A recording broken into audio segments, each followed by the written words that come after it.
Imagine a place known everywhere for its amazing culture, incredible beaches, that rhythm, Jamaica, right? Definitely. For lots of us, it brings up images of reggae, fantastic food, those landscapes, just stunning.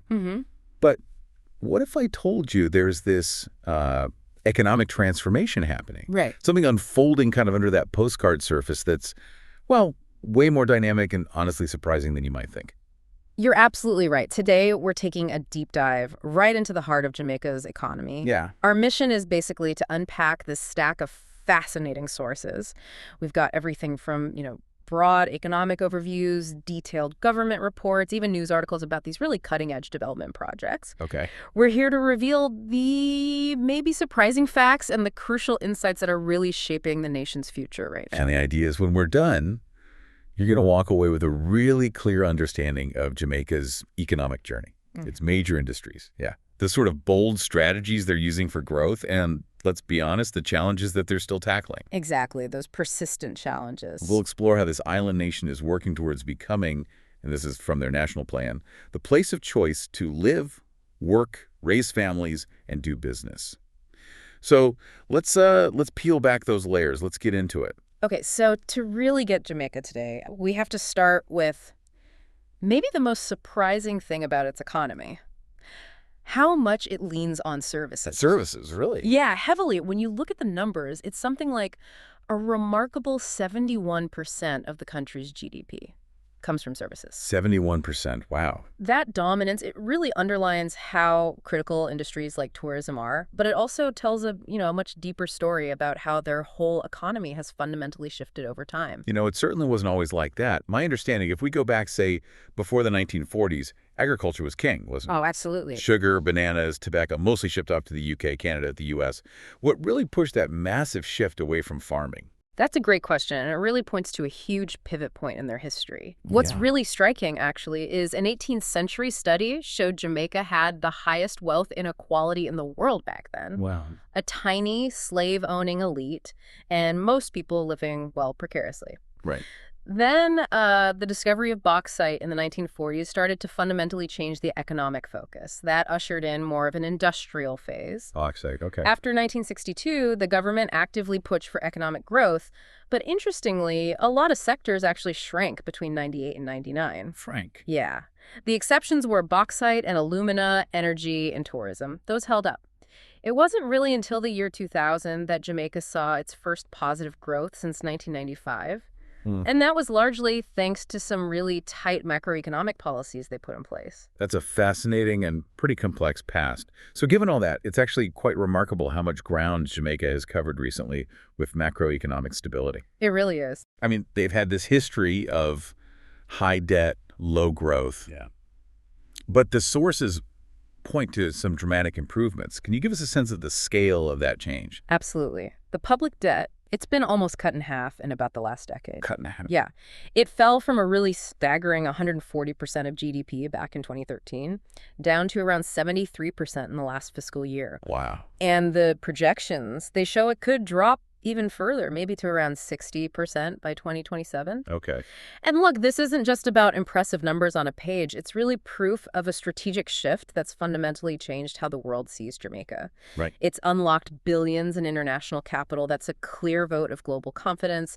It really suggests Jamaica is turning a corner after, decades of fiscal challenges. The debt reduction sounds like a major win, definitely. Huh? But for the average Jamaican, does that financial stability actually translate into, tangible improvements in daily life? Right. Or is it more about attracting international investment right now? What's the macro picture look like today? Well, it's a bit of both, really. The stability certainly attracts investment, and that creates opportunities, yeah. Sure. But it also reflects a healthier domestic economy overall. As of the October 2024 estimates, Jamaica's nominal GDP is over $20 billion. GDP per capita nearly $7,500. We're also seeing notably low unemployment, 3.5% in October 2024. That's very low. Very low. And importantly, inflation looks like it's staying within the central bank's target range, projected around 5.8% for 2024. So it shows a more controlled economic environment. Right. This stability provides a foundation for growth that ultimately should benefit everyone. So with that big picture in mind, how exactly does this modern Jamaican economy tick. Let's dive into those core industries driving things, starting with the primary sectors. Agriculture, for instance. It still sounds vital, about 7% of GDP. Yeah, around 7.2% recently. But it also sounds like it's battling some pretty serious headwinds. It certainly is. While agriculture is still crucial, for food security, rural livelihoods, it faces these big vulnerabilities. Like what? We're talking extreme weather hurricanes, obviously, predial larceny, that's basically theft from farms, produce, livestock, Right, I saw that term. and fierce international competition, like changes to EU banana import rules or competition from Latin America after NAFTA. Those hit Jamaican exports hard. So even though they have world-renowned Jamaican Blue Mountain coffee and they're trying to encourage local farming, the country still struggles with a high food import bill. That's surprising, isn't it? A Yeah. high food import bill for an agricultural nation. It is a bit of a paradox. Yeah. What about mining? I know bauxite was that historical game changer, but is it still a big player? Oh, absolutely. Bauxite and alumina remain incredibly important. They're the second biggest foreign exchange earners right after tourism. Still. Okay. Yeah. In fact, back in 1999, they were over half of all exports, and Jamaica's sitting on over 2 billion tons of bauxite reserves, estimated to last a century. 100 years. Wow. So it's a long-term asset. Now, quickly on the smaller primary sectors, forestry and fishing are interesting. Jamaica's forests, once extensive, are pretty depleted now.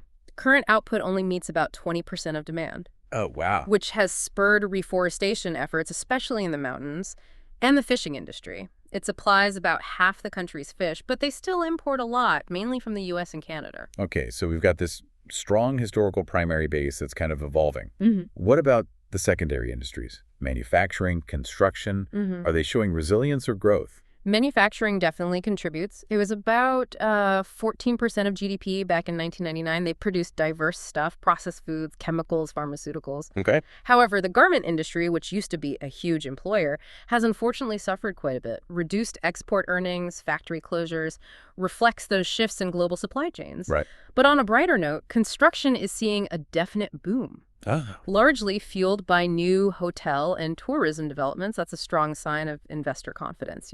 that makes total sense, linking construction back to tourism. Now let's talk about the real growth engines, those tertiary, the service industries. We kicked off saying services are over 70% of the economy, and tourism is clearly right at the front. How central is it, really? Tourism isn't just central, it's like foundational. Foundational. It's tied with remittances as Jamaica's top source of revenue, generates over 50% of the country's foreign exchange, provides roughly 1/4 of all jobs. Quarter of all jobs. That's huge. It is, and you see most of the tourist activity concentrated on that northern coast, Montego Bay, Ocho Rios, Port Antonio, and also Negril over on the west. Right. What's fascinating is how a place like Ocho Rios, which was just a little fishing village not that long ago, Yeah. has transformed into this major international destination, attracts millions every year, famous sites like Dunn's River Falls. It really shows the power of that industry. That's a massive impact on jobs, revenue. Oh. But beyond the sun and sea stuff, I've heard about this Jamaican Logistics Hub initiative. That sounds incredibly ambitious. What exactly is that? What could it mean for the future? This is a genuinely bold move. The JLH, the Logistics Hub Initiative, the aim is to position Kingston as the fourth major node in the global logistics chain. Fourth node.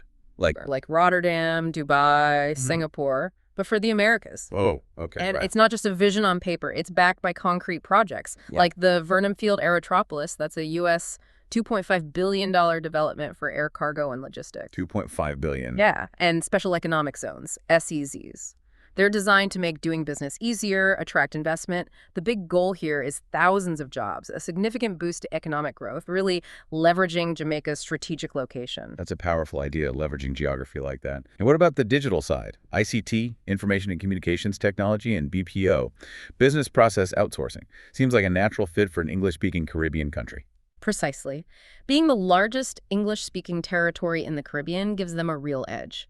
Jamaica's become a leading spot for contact centers. Yeah. Hosts over 87 ICT BPO companies, employing something like 44,000 full-time agents. 44,000. Yeah. So this sector really capitalizes on their skilled workforce, the time zone advantages. It's another strong pillar for diversifying the economy and driving growth. Okay, so with all these different parts moving, what's Jamaica's overarching plan? their big strategy for the future. We mentioned Vision 2030 Jamaica briefly at the start. What's the core of that vision? How are they trying to make it happen? Right. Vision 2030 Jamaica, it's the country's national development plan. And it's guided by this very ambitious goal, making Jamaica the place of choice to live, work, raise families, and do business. That's a strong statement. It is. And it's built on 4 main national goals, which then break down into 15 specific national outcomes. These goals cover empowering people, creating a secure and just society, fostering a prosperous economy, and also ensuring a healthy, natural environment. It's meant to be a really comprehensive roadmap. Sounds incredibly holistic, yeah. And how much progress have they actually made towards this ambitious vision, especially looking at, say, the period before COVID really hit, up to around 2019? Well, looking at that pre-COVID period, there were some very significant gains, actually. Like what? On human capital, for instance, they saw increases in overall life expectancy, mostly driven by improvements for women. Okay. A really notable achievement was reaching a 0 population growth rate by 2017, and they maintained that through 2020. 0 growth. Interesting. And maybe most importantly, a significant drop in poverty rates. It hit 12.6% in 2018, which was the lowest it had been since 2008. That's impressive on poverty reduction. What about security and governance? Those are so crucial for a stable environment, right? Yeah, and we saw positive trends there, too. There was a downward trend in serious crimes. 2020 actually recorded the lowest rate since 2007. And improvements were also noted in things like government effectiveness, control of corruption, and the justice system's case clearance rate actually beat its targets, over 100% in 2019. Beating targets, okay. And economically, how did things look under Vision 2030 during that pre-COVID stretch? Economically, yeah, pre-COVID, Jamaica really did achieve that macroeconomic stability we talked about. They hit record low unemployment, averaged 7.7% in 2019. 7.7, wow. And infrastructure improvements also helped them get better scores on the Global Competitiveness Index. So yeah, on many fronts, they were definitely building momentum. It sounds like a lot of incredibly positive movement. But this raises the big question, doesn't it? What are the persistent challenges? The things that continue to hold Jamaica back, even with all this progress? Because there are always hurdles. Absolutely, and it's crucial we acknowledge these. Despite the gains, low overall economic growth, just the rate of growth continues to be a persistent issue. Still sluggish growth overall. Yeah. And social challenges remain significant, too. There's a really high burden of chronic, non-communicable diseases, NCDs. Shockingly, they account for 70% of all deaths. 70% from NCDs. 70%. And youth unemployment, especially for young women, is stubbornly high. Youth unemployment is more than double the national rate. Double, yeah. And food insecurity is still a serious concern for a big chunk of the poorest households. And I think I remember reading something about environmental sustainability being a major concern as well. That's very true. Jamaica has actually shown a declining trend in its Environmental Performance Index score. It hit its lowest value, 48.2, in 2020. That's quite far from their 2030 target, which is over 80. So yeah, it indicates a substantial environmental challenge ahead. Okay, so quite a mix of progress and persistent challenges. How is Jamaica tackling these issues now? How are they building for the future? What strategic investments are they making to keep momentum going, address these problems? Well, they are making significant strategic investments in infrastructure, for example. You've got these multi-billion-dollar road projects. Right, the highways. Exactly. The Southern Coastal Highway Improvement Project, the Montego Bay Perimeter Road Project, both are making steady progress, and the aim is to dramatically improve connectivity across the island. Okay. Plus, there's a $40 billion program called Spark that's specifically for fixing up main roads, local roads, community roads nationwide, trying to boost local economies, too. Road infrastructure is key, definitely. But I also saw some ambitious plans around airports. Sangster International in Mo Bay is obviously a huge gateway for tourism. What's happening there? Sangster's getting a major digital upgrade. They're aiming for what they call a single biometric identity. Biometric? Yeah, for seamless passenger flow. Think e-gates, self-service kiosks, making it smoother. Okay. But to handle the growing air travel demand and take some pressure off Sangster, there's actually a plan for a completely new international airport. A new one? Where? In Little London, Westmoreland, over on the west side. This site was chosen after they decided the Negril Aerodrome wasn't suitable. Why not Negril? Environmental concerns, mainly. It's too close to the Great Morass, which is vital for preserving Negril's famous white sand beaches. Oh, makes sense. And it also just wasn't big enough. This new airport, interestingly, is also projected to reduce CO2 emissions because tourists won't need those long road transfers from Mobay. That's smart, linking development with the environmental side. And speaking of tourism, are there new investments happening there that maybe signal a shift in the type of tourism Jamaica wants? Absolutely. Over in St. Anne, for example, there are two massive hotel developments underway. Royalton, CHIC, Jamaica Paradise Cove, and a new Secrets Resorts and Spa. Big names. Yeah, and they're set to create thousands of jobs. But these projects include things like luxury residences, overwater suites. It signals a real shift towards more upscale, experience-driven tourism. So moving beyond just beach holidays. Exactly. It aligns perfectly with the government's strategy to diversify, move beyond just sun and sea, and promote gastronomy, heritage tourism, ecotourism. That sounds like a really interesting evolution. And what about those health challenges you mentioned earlier, the high NCD burden, for example? Are there specific initiatives tackling that head on? Yes, definitely. The Pan American Health Organization, PAHO, is supporting Jamaica's big health system strengthening project. It's a U.S. $100 million effort. 100 million, okay. And it focuses on an integrated care model. The idea is to boost the capacity of specific health centers and hospitals, especially for dealing with that high NCD burden. How? By coordinating care better, introducing things like telehealth services, basically making healthcare more accessible and comprehensive for those chronic conditions. Right, using technology too. Finally, what role are international partnerships playing in all this? Are other countries or organizations involved? Oh, they're vital.